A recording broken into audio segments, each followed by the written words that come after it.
Another day, another story. The phenomenon of spontaneous human combustion, SHC, has been a subject of debate and fascination for centuries. It refers to cases where a human body seemingly bursts into flames without any apparent external ignition source. While some cases have been reported over the years, the scientific community generally regards SHC as highly improbable.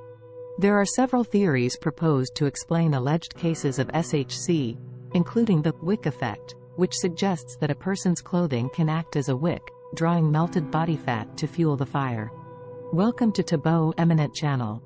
Other explanations point to external sources of ignition, such as cigarettes or nearby open flames, that may not be immediately obvious.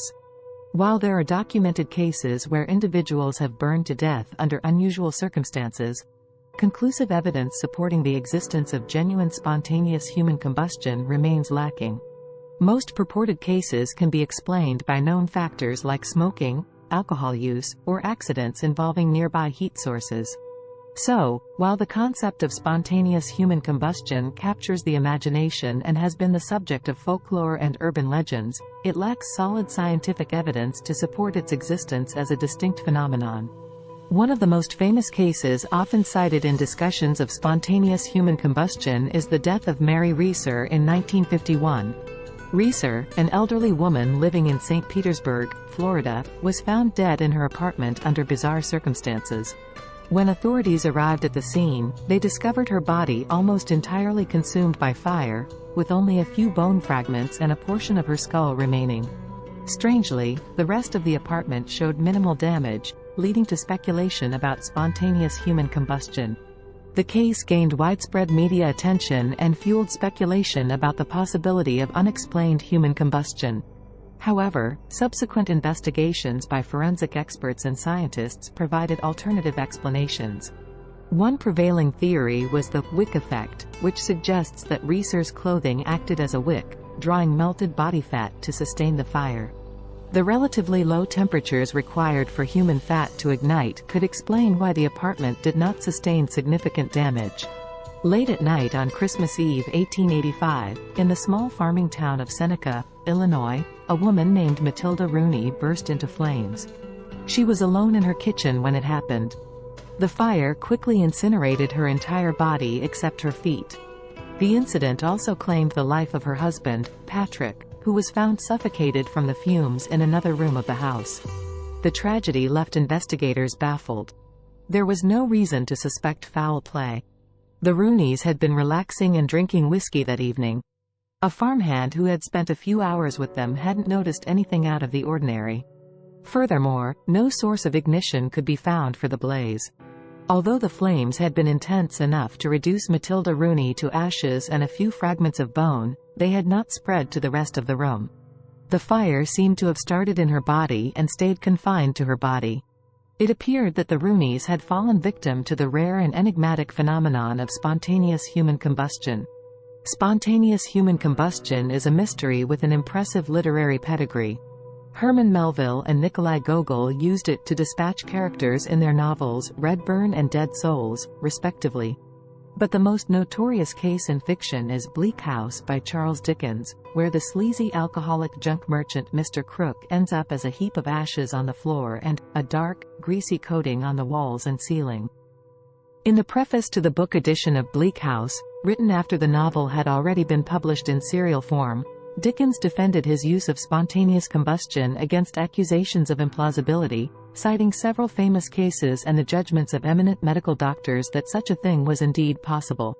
"I shall not abandon the facts," he concludes with typical Dickensian panache, "until there shall have been a considerable spontaneous combustion of the testimony on which human occurrences are usually received." Descriptions of spontaneous human combustion date back to the 17th century, with a large number of cases recorded in the 19th century and a handful in the 20th and 21st centuries. Altogether, there are a few hundred recorded possible cases. Although the scientific support for spontaneous human combustion was weaker than Dickens stated, it was a widely discussed phenomenon in his time. The public largely accepted it as a reality on moral grounds. The victims were often alcoholic and overweight, and more were female than male, so there was a general perception that it was a kind of retribution for a debauched lifestyle. This idea was reinforced by lurid newspaper accounts of suspected cases. It made intuitive sense, after all, that a body saturated with a flammable substance, alcohol, would become flammable. Is spontaneous human combustion real? The answer is almost certainly no. None of the proposed scientific explanations for how a body would spontaneously burst into flames have held up to scrutiny. Some of the early proposed mechanisms rely on outdated medical ideas, such as the notion that an ignition could be the result of an imbalance of the bodily humors. The Victorian explanation that alcohol rendered the body flammable doesn't work either. Seeing that the concentrations of alcohol in even the most intoxicated people are much too low and that an external source of ignition would be required. In the 20th century, forensic scientists noticed the wick effect, in which clothing worn by a victim can soak up melted fat, acting like the wick in a candle and creating conditions for a body to smolder for an extended period of time. Experiments have shown that this effect can produce many of the unusual characteristics associated with spontaneous human combustion, such as the complete or nearly complete incineration of the body and the lack of fire damage to the victim's surroundings.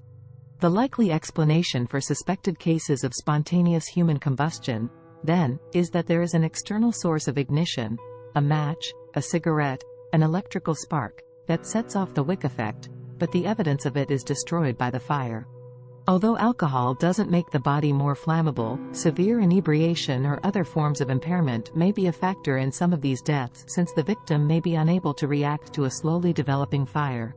When firefighters arrived, they found Thomas's charred remains seated in an armchair, with only his legs remaining intact. The rest of his body had been almost entirely reduced to ashes. What puzzled investigators was the fact that the room where Thomas was found showed minimal damage, with only some heat and smoke damage to the ceiling above where his body had been seated. Like other cases of alleged spontaneous human combustion, the Henry Thomas incident prompted speculation and debate. Some suggested that Thomas had somehow ignited from within, while others pointed to possible external ignition sources that had gone unnoticed. Skeptics argued that while the circumstances were unusual, there were plausible explanations, such as Thomas accidentally setting himself on fire while smoking, and the fire burning at a low temperature due to lack of ventilation, thus minimizing damage to the surroundings. Despite extensive investigation, no definitive conclusion was reached regarding the cause of Henry Thomas's death. The case remains one of the many enigmatic examples that contribute to the ongoing fascination with the phenomenon of spontaneous human combustion, prompting both scientific inquiry and enduring public curiosity. Thanks for watching. Request you to subscribe the channel.